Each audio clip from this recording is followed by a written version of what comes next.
Hello students, I hope you all are well and safe at your home. बच्चों, पिछले भाग में मैंने आपका ये पार्ट समाप्त कर दिया था। पार्ट 10 प्रायश्चित। आपने इस कहानी को पढ़ी ना? अच्छी थी कहानी। आपने क्या देखा इस कहानी में बच्चों जब पढ़ा तो? कि अंधविश्वास पे करारा प्रहार किया गया है कि कैसे लोगों बोली वाली जो लोग हैं उनको कैसे पंडित जी बेवकूफ बना रहे हैं कि बिल्ली के मर जाने से कितना बड़ा पाप लग जाता है और उनसे क्या क्या काम करने को बोलते हैं कि सोने की बिल्ली चाहिए, अनाज चाहिए। तो आपने पढ़ी इस कहानी को। आज मैं आपका अभ्यास कराने जा रही हूँ। पहले है शब्दार्थ। मायका का मतलब है माता पिता का घर। अंदाजी का मतलब है अनुमान लगाया। पतोहू का मतलब है पुत्र की पत्नी। विधान का मतलब है नियम। प्रबंध का मतलब है इंतजाम या व्यवस्था। और टाना का मतलब है उबालना। देहरी का मतलब है दरवाजे की चौखट। कोरम का मतलब है बच्चों नियमतः निर्धारित सदस्य संख्या की उपस्थिति। किफायत का अर्थ है कंजूसी या कमी। सही विकल्प पे सही का निशान लगाओ। कबरी बिल्ली घर में किससे प्रेम करती थी? किससे करती थी बच्चों? रामू की बहू से। बहू कितने वर्षों की थी? 14 वर्ष। रामू की बहू ने बिल्ली पर क्या पटक दिया था? पाटा। तो इस प्रकार आपको सही निशान लगाना है। निम्नलिखित प्रश्नों के उत्तर दो। मौखिक प्रश्न। पंडित जी का क्या नाम था बच्चों? पंडित जी का नाम परम सुख था। पंडित जी ने बिल्ली की हत्या को कौन सा पाप बताया? पंडित जी ने बिल्ली की हत्या को घोर कुंभी पाप, नरक का पाप बताया।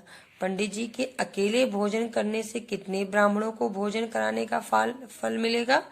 पंडित जी के अकेले भोजन करने से 5 ब्राह्मणों को भोजन कराने का फल मिलेगा। मामला कितने तोले की बिल्ली बनवाने पर ठीक हुआ बच्चों? मामला 11 तोले की बिल्ली बनवाने पर ठीक हुआ। लिखित प्रश्न कुछ शब्दों में। रामू की बहू ने खीर कैसे बनाई? रामू की बहू ने पिस्ता, बादाम, मखाने और तरह तरह के मेवे दूध में औटाकर खीर बनाई और उसे सोने के वर्क चिपका दिए। रामू की बहू ने कैसे बिल्ली का काम तमाम किया? रामू की बहू ने सारा बल लगाकर पाटा बिल्ली पर पटक दिया। पाटा लगते ही बिल्ली पलट गई और उसका काम तमाम हो गया। मिसरानी ने रसोई बनाने से इनकार क्यों कर दिया था बच्चों? मिसरानी ने रसोई बनाने से इसलिए इनकार कर दिया क्योंकि रामू की बहू पर बिल्ली के मारने का क्या लगा था? हत्या का पाप लगा था। अंत में महरी ने आकर क्या बताया? अंत में महरी ने आकर बताया कि बिल्ली उठकर भाग गई। ज्यादा शब्दों में मतलब थोड़ा बड़ा प्रश्न के उत्तर लिखने हैं आपको। रामू की माँ ने पूजा पाठ में मन क्यों लगाया?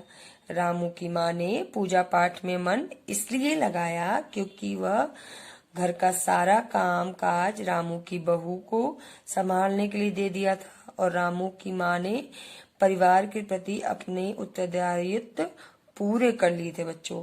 अब वह भगवान भजन में अपना जीवन लगाना चाहती थी, अतः वह पूजा पाठ में मन लगा लिया।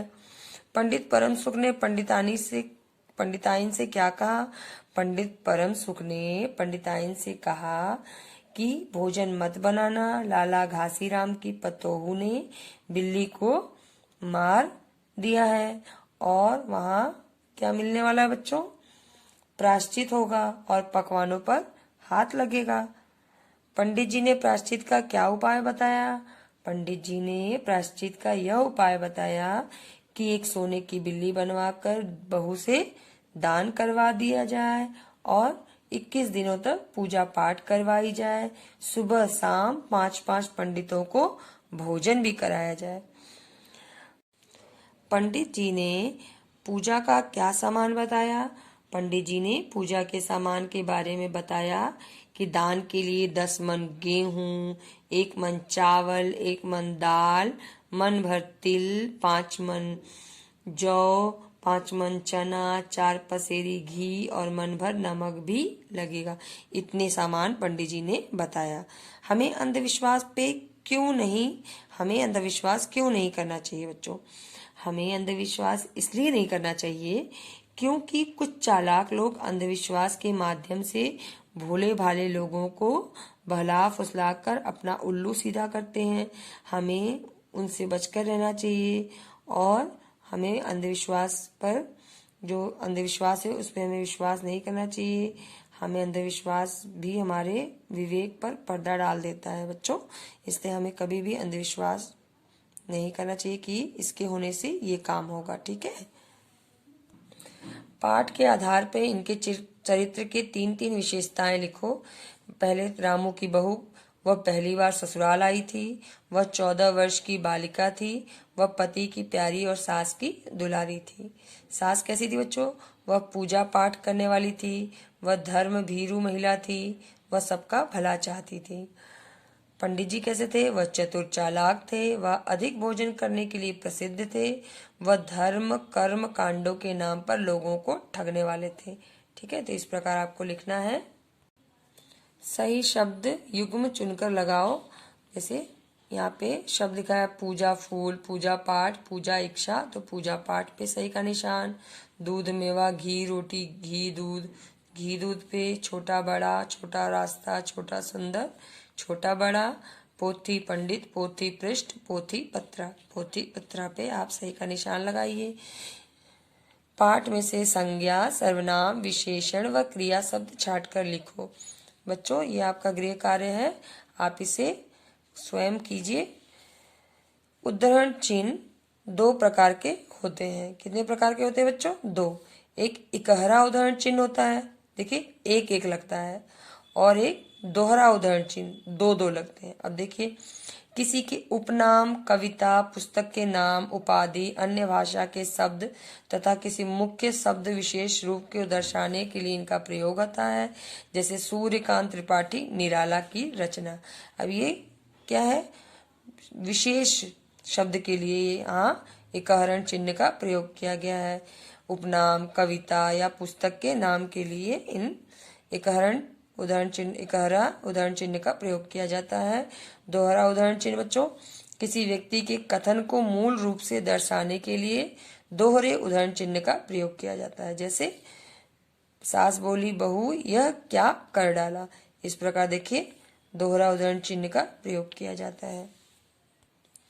दिए गए वाक्यों में इकहरा व दोहरा उदाहरण चिन्ह लगाओ। मिश्रानी बोली, यहाँ पे क्या बोल रही मिश्रानी? हम तो रसोई ना बनावेंगी। तो ये क्या है बच्चों? किसी व्यक्ति के कथन का मूल रूप, किसी ने बोला है ना ये मूल रूप, तो यहाँ पे आपको दोहरा उदाहरण चिन्ह लगाना है। चित्रलेखा भगवती चरण वर्मा के प्रमुख उपन्यास, तो उनकी प्रमुख उपन्यास पे आपको इकहरा दोहरा उदाहरण चिन्ह लगाना है।